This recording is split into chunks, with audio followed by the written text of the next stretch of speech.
গাছের ডালে শুয়ে আছে একটি বিশাল অজগর। যেন সদ্য দুপুরে খাওয়া দাওয়া করে এসেছে সে।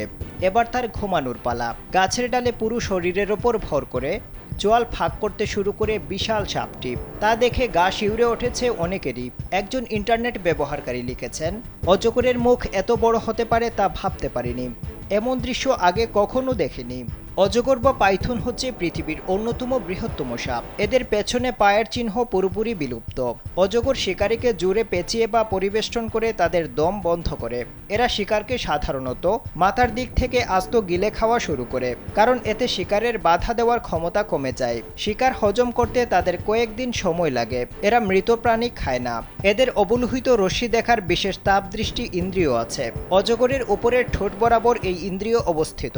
আফ্রিকা মহাদেশের বিষুবীয় সাহারা অঞ্চলে অজগর পাওয়া যায়, তবে এই মহাদেশের দক্ষিণ পশ্চিম এলাকা যেমন ওয়েস্টার্ন কেপ ও মাদাগাস্কারে এই প্রজাতির সাপ পাওয়া যায় না।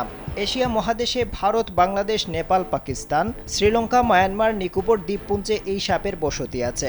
এছাড়া দক্ষিণ চীন, ফিলিপাইন দ্বীপপুঞ্জ ও ইন্দোনেশিয়ায় পাইথন দেখতে পাওয়া যায়। পাইথন একটু দেরিতে প্রজনন শুরু করে। সাধারণত একটি সাপ 5 থেকে 6 বছর বয়সে প্রাপ্তবয়স্ক হয়। একটি স্ত্রী পাইথন প্রচুর খাদ্য গ্রহণ করে যথেষ্ট শক্তি অর্জন করার পর একসাথে প্রচুর ডিম পাড়ে। এরপর এসব ডিম ফুটে বাচ্চা বের হয়।